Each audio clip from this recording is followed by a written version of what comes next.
Canada's accelerated efforts to diversify its trade were prominently showcased during Prime Minister Justin Trudeau and Trade Minister Mary Ng's recent visit to the European Union.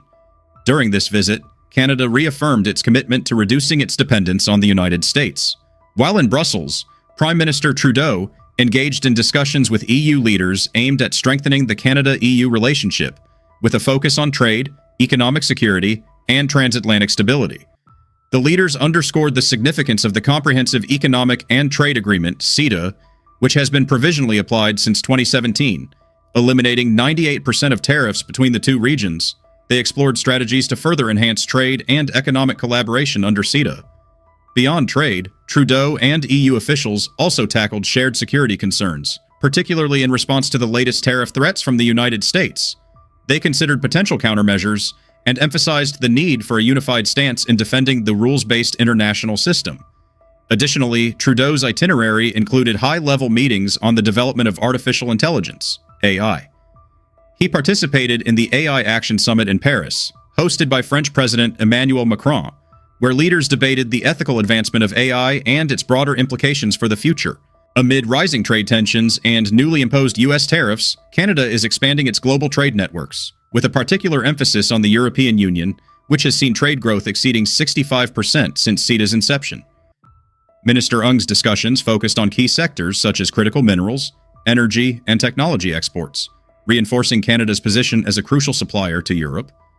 Beyond Europe, Canada is also shifting its energy exports toward Asian markets, particularly Japan and China, in an effort to lessen reliance on the U.S. as its primary oil buyer. Historically, 97% of Canada's crude oil exports were directed to the United States, but new agreements with Japan and China mark a deliberate move toward a more diverse energy market.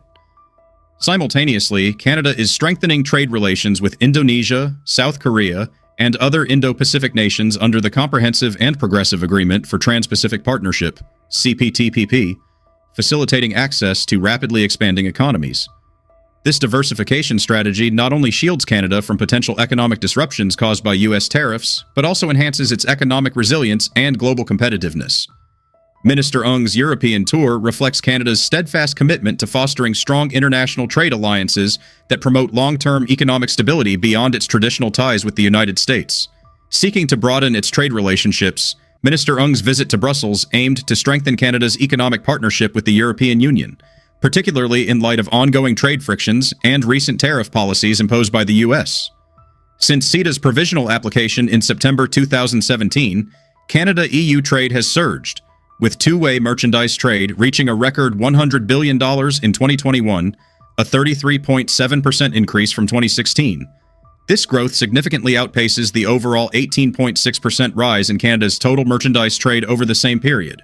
Canadian exports to the EU climbed from $22.2 billion in 2016 to $32.5 billion in 2021, marking a 46.4% increase, while imports from the EU rose by 28.4% to reach $67.5 billion in 2021. The number of Canadian businesses exporting to the EU has also expanded, with exporters increasing from 7,753 in 2016 to 8,291 in 2019, playing a key role in this upward trend. Despite these positive developments, there remains untapped potential in maximizing the benefits of CETA. In 2020, only 7% of eligible Canadian exporters fully utilized CETA's trade preferences, suggesting a need for greater outreach and support to help businesses make the most of the agreement. Minister Ng has emphasized the importance of ensuring that Canadian businesses, particularly small and medium-sized enterprises, SMEs, have the resources and guidance necessary to navigate export procedures and overcome regulatory hurdles, making it easier for them to enter European markets and contribute to mutual economic growth. Given that SMEs make up 98% of Canada's businesses, Minister Ng has repeatedly stressed the need to support these enterprises in gaining access to international markets, particularly in Europe. To assist SMEs in expanding into European markets, Canada has introduced several initiatives. One such program, Can Export SMEs, was launched in 2016 and provides up to $75,000 in financial assistance to help small businesses explore new global markets. In response to challenges posed by the COVID-19 pandemic, the program adapted its offerings to help SMEs strengthen their digital presence by covering costs related to e-commerce platforms and digital strategy consultations. It also provided funding for virtual trade shows and online business events, ensuring that SMEs could maintain international connections despite travel restrictions. Additionally, the program supported companies in overcoming new trade barriers caused by the pandemic by helping them secure international market certifications and comply with shifting regulatory requirements.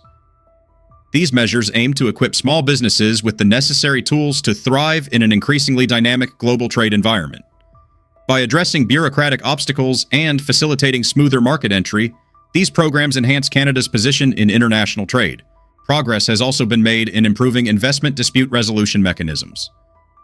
In February 2024, during the fourth Joint Committee meeting under CETA, Canada and the EU finalized negotiations on a framework aimed at simplifying the resolution of investment disputes under the agreement. This development strengthens the ability of businesses to engage with and benefit from the trade opportunities CETA provides, offering a more straightforward process for settling investment-related conflicts.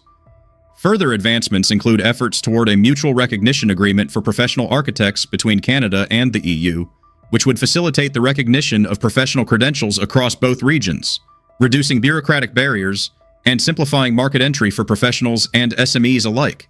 Canada and the EU are also deepening their collaboration in the critical minerals sector, a cornerstone of green technology development, including electric vehicles and wind turbines. This partnership is intended to secure and diversify supply chains for these essential resources, thereby reducing reliance on external nations. In 2021, Canada and the EU launched the Strategic Partnership on Raw Materials, aimed at fostering stronger ties between their respective industries to establish more resilient supply chains. The partnership also prioritizes joint research and development initiatives focused on improving the extraction, processing, and recycling of critical minerals, while maintaining strict environmental, social, and governance (ESG) standards to ensure sustainable resource development. Canada has identified 31 minerals as crucial to the transition toward a greener and more digital economy due to their essential role in producing clean energy technologies, electric vehicle batteries, semiconductors, and other advanced products. To solidify its position as a leading global supplier, Canada has introduced the Critical Minerals Strategy, supported by nearly $4 billion in funding allocated in the 2022 budget. This comprehensive strategy aims to enhance the development, processing, and export of these resources while maintaining high environmental and social standards. A key aspect of this strategy is the emphasis on sustainable mining practices, which focus on reducing environmental impact through stricter regulations, advancements in recycling technologies to minimize raw material extraction, and the adoption of low-carbon mining processes, such as electrified mining equipment and carbon capture implementation. In addition to its focus on sustainability, Canada is placing strong emphasis on Indigenous engagement, recognizing that many of its critical mineral deposits are located on or near Indigenous lands. The government is actively working with Indigenous communities to ensure they benefit from mining projects through revenue-sharing agreements, job creation, and skills training programs. Furthermore, projects are expected to adhere to the principles of free, prior, and informed consent, as outlined in the United Nations Declaration on the Rights of Indigenous Peoples, reinforcing a commitment to ethical resource development. The strategy also highlights the significant economic potential of the critical minerals sector, with forecasts predicting substantial job creation and increased private and foreign investment, further securing Canada's role as a key player in the global transition to sustainable energy solutions.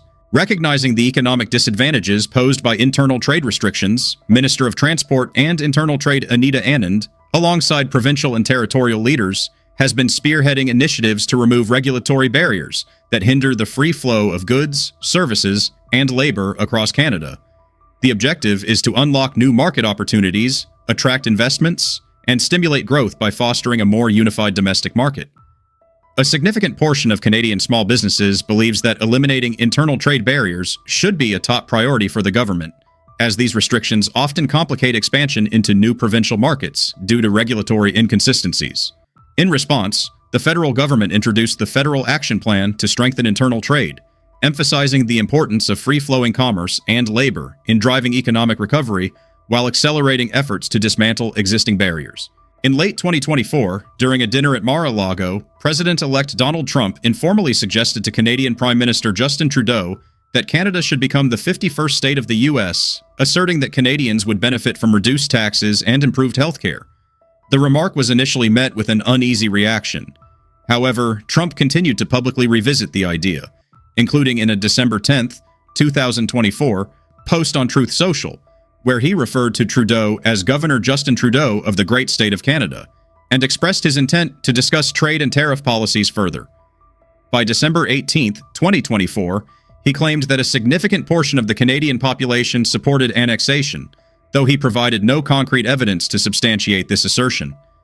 At the beginning of January 2025, Trump escalated his rhetoric, threatening to impose a 25% tariff on all Canadian imports unless Canada took stronger measures to secure its borders. He also questioned the extent of U.S. financial support to Canada, remarking, "We're subsidizing Canada for nearly $300 billion. If we're going to subsidize them, they might as well become a state." On January 7, 2025, Prime Minister Trudeau firmly rejected any possibility of annexation, stating, "There isn't a snowball's chance in hell that Canada would become part of the United States."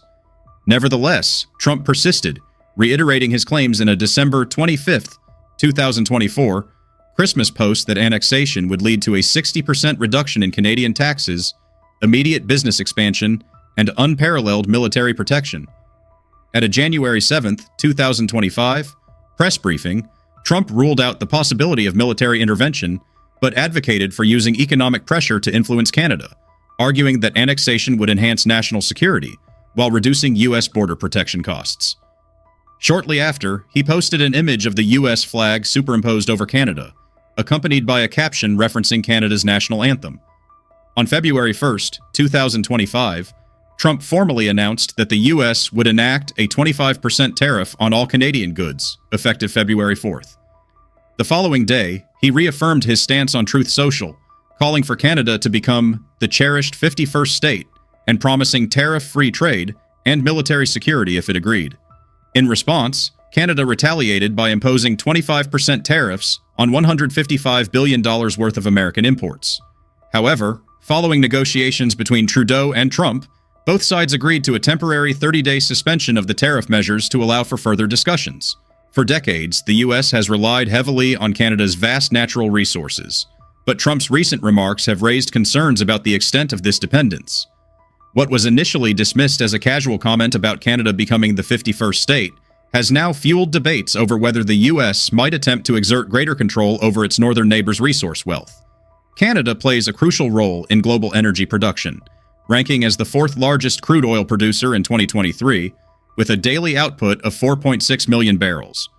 Nearly 97% of Canadian oil exports are directed to the U.S., highlighting the deep economic interconnection between the two nations. Alberta's oil sands are at the heart of this production, contributing 87% of total oil exports. Canadian crude is integral to U.S. refining infrastructure, particularly in key regions such as the Midwest, Gulf Coast, and West Coast, reinforcing Canada's strategic importance in meeting American energy demands.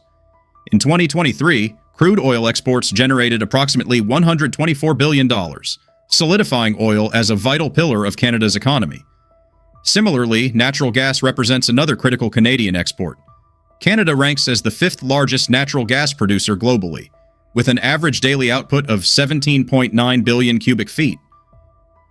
Most of this production originates from Alberta and British Columbia and is transported through an extensive pipeline network to the U.S.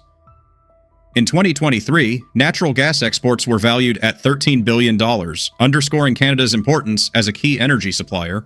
Beyond fossil fuels, Canada is a significant player in the global mining industry. In 2023, the country produced 158,000 metric tons of nickel, a crucial component in battery manufacturing and other industrial applications. Canada also ranks as the fourth largest aluminum producer, with an output of 3 million metric tons in 2022. The aluminum sector, valued at $16.5 billion in 2022-2024, benefits from Canada's reliance on hydroelectric power, which results in a lower carbon footprint compared to other major global producers.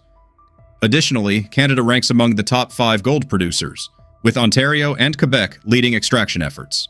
In 2022, the nation's gold exports were valued at $4.7 billion, with key destinations including the United Kingdom, Switzerland, and the U.S. Canada is also a leading uranium supplier, critical for nuclear power generation. In 2022, the country produced 7,351 metric tons of uranium, representing 15% of global output, making it the second largest producer worldwide. Uranium exports, valued at $1.38 billion, primarily serve nuclear energy markets in the US, Germany, and the UK. The country's hydroelectric sector is another major contributor to its economy, ranking third globally in production. In 2022, Canada exported over 50 terawatt-hours of hydroelectricity to the US, generating $5.8 billion in revenue. The forestry sector remains an essential component of Canada's economy, with the nation's vast boreal forests covering approximately 280 million hectares. In 2022, forest product exports reached $45.6 billion, with the majority shipped to the U.S. Softwood lumber, pulp, paper, and newsprint continue to be major contributors to Canada's trade portfolio. Additionally, Canada leads the world in potash production, with 13 million metric tons produced in 2023, valued at $16.8 billion. The diamond industry, concentrated in the Northwest Territories, produced 16.2 million carats in 2023, generating $1.7 billion in exports, primarily destined for Belgium and the U.S. Given this immense natural wealth, Trump's push for greater U.S. control over Canadian resources is widely seen as a calculated geopolitical maneuver. The current administration has maintained that integrating Canada into the United States would ensure consistent access to vital resources while also offering economic benefits to Canada. However, Prime Minister Justin Trudeau has repeatedly dismissed any discussion of annexation, firmly asserting Canada's sovereignty. Despite ongoing political friction, the United States remains Canada's largest trading partner, highlighting the deep economic ties that bind the two nations. The imposition of trade tariffs on key allies by the U.S. has triggered notable shifts in global trade policies. Once deeply embedded in a U.S.-centric trade framework, allied nations have increasingly sought to diversify their economic partnerships, aiming to lessen their dependence on the American market. This shift signals a significant restructuring of international trade, where former trade partners are not simply bearing the burden of economic pressure, but are instead forging sustainable new alliances. While the U.S. initially implemented tariffs as a means of exerting economic leverage, the unintended consequence has been a surge in trade diversification among its closest partners. Countries such as Canada, the European Union, Japan, and South Korea, which once relied heavily on U.S. trade, are now actively negotiating free trade agreements with a broader range of economies. The European Union has strengthened its economic ties with Canada through CETA, while Canada has expanded its trade footprint with agreements such as the CPTPP, which deepens its connections with Asia-Pacific nations. Similarly, Japan and South Korea have expedited trade deals with the EU and other economic blocs, further reducing their vulnerability to U.S. tariffs. Over time, these diversification efforts will allow American allies to establish alternative supply chains and markets, making them less susceptible to economic pressure. Conversely, these shifts may come at a substantial cost to the United States.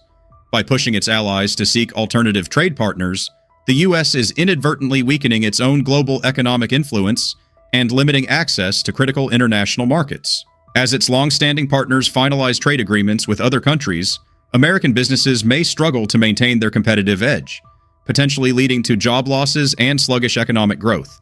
Additionally, U.S. consumers could face significant repercussions from these trade realignments. Ultimately, the U.S. economy could experience increased consumer prices, diminished purchasing power, and a decline in global trade competitiveness. If this trend continues, the United States may find itself at a disadvantage in a rapidly evolving trade landscape, as its once loyal partners move forward in forming new economic alliances without its involvement. That concludes this video. Thank you for watching. We truly appreciate your support. If you enjoyed this content, please consider liking the video and subscribing to stay updated. You can also check out another video from our channel, now appearing on your screen.